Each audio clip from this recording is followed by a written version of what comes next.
আসসালামু আলাইকুম রহমতুল্লাহ। ওয়ালাইকুম আসসালাম রহমতুল্লাহ। কেমন আছেন দাদা? আল্লাহর রহমতে ভালো আছি ইনশাল্লাহ। আপনার নাম কি? আমার নাম হলো মোহাম্মদ আলমগীর হোসেন। মোহাম্মদ আলমগীর হোসেন। আপনার বাড়ি কোথায়? আমার বাড়ি সন্দীপ। সন্দীপ। আপনার ছেলে মেয়ে নেই? আর ছেলে নেই, মেয়ে আছে 4 জন। যে আপনাকে দেখে না? না দেখে আই ফেলাইছে দিয়ে এলে আই ইয়া এটা ট্রিটমেন্ট করার পরে দিয়ে এলে বাড়িতে যায়নি। ও আচ্ছা আচ্ছা, তাহলে এখানে পড়ে থাকেন। হ্যাঁ এটা পরে যাই। সাহায্য সহযোগিতা নিয়ে তারপর কারো থেকে হ্যাঁ। সাহায্য নেন? না না, তাহলে টাকা কোথায় পান? টাকা আয় আগে চাকরি হয়েছিলাম দিয়ে জমা টিয়েছিল। আচ্ছা, এগুলো দিতে এখানে তো মনে করেন অনেক টুকাই টুকাই আছে, ওরা কি নিয়ে ফেলে না টাকাগুলো? দোকানে জমা রাখি। দোকানের মধ্যে জমা রাখেন। ও ঠিক আছে, এটা একটা ভালো কাজ। এ, তো আপনি খাওয়া দাওয়া কোথায় করেন? তো হোটেলও করি। হোটেলের মধ্যে খান। তো আপনার মেয়েরা টাকা পয়সা পাঠায়? না মেয়েরা বলে আয় লাগতো, আমি বলছি যে লাগতো না। আর তা টিম হয়েছে লাগতো না, আর তা দেবো না চাই আয় খাই যাইতে পারছি। আচ্ছা আচ্ছা আচ্ছা। আপনি আগে কি কাজ করতেন? আমি আগে লিভার বাতাস সরি করতাম। লিভার বাতাস।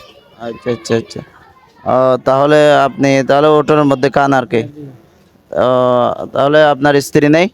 না স্ত্রী নেই, আম, মারা গেছে মনে হয়। মারা গেছে। আচ্ছা আচ্ছা, আল্লাহ যাতে করে তারা জান্নাতবাসী করুক।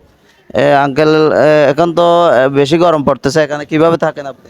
গরম পরে তারপর কষ্ট করে থাকতে হবে, কিনতে কষ্ট করে থাকতে হবে, উপায় তো নেই। এখানে রাস্তায় পড়ে থাকেন? রাস্তা পরে থাকি। ও, তো এখানে নিরাপদ তো, রাতে তো অনেক মশা। রাইতে মশা কয়েল জ্বালাই।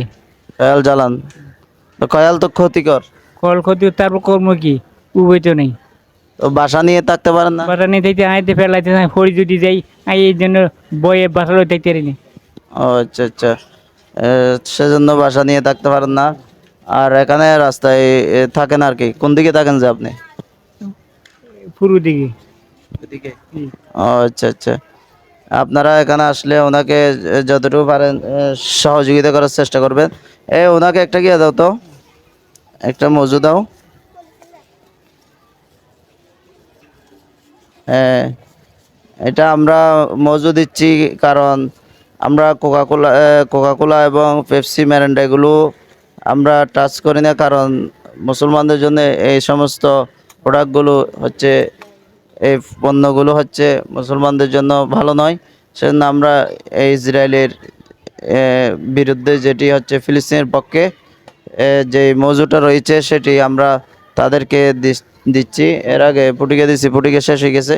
সেজন্য ওনাদের জন্য ঠান্ডা মৌজু আনছি। বেশি গরম পড়তেছে, মানুষজন অনেক কষ্টে, যাতে করে তাদের রুট ঠান্ডা হয়। আপনারা দোয়া করবেন, যতটুকু আমার সাধ্য রয়েছে আমি হেল্প করার চেষ্টা করতেছি। আমার জন্য দোয়া করবেন। আল্লাহ রহমত করু, আল্লাহ রহমত করুন, আল্লাহ রহমত করু। আপনি আল্লাহ খুশি হয়েছেন? ইনশাল্লাহ আল্লাহ রহমত ইনশাল্লাহ খুশি। আচ্ছা আচ্ছা, তাহলে দোয়া করবেন। একদম ইনশাল্লাহ আল্লাহ দিলে দোয়া করি আল্লাহ আপনার দীর্ঘ হায়াত কামনা করুক। মানুষের জনসেবার সেবা করার সুযোগ দুঃখ, তারপর হতভাগা এতিম কাঙ্গাল দারিদ্র যারা কষ্ট পায় তাদের সেবা করার আপনার হায়াত দীর্ঘ হায়াত বাড়াই দেখ, আল্লাহর কাছে পরিহাদ করি। আমি নিজেই দোয়া করছি, আল্লাহ যাতে যত কবুল করে, ইসলামের জন্য এবং মানুষের জন্য পাশে দাঁড়াতে পারি, যতটুকু সাধ্য রয়েছে আমি সকলে দোয়া করবেন। আসসালামু আলাইকুম রহমতুল্লাহ বরকাতুহ।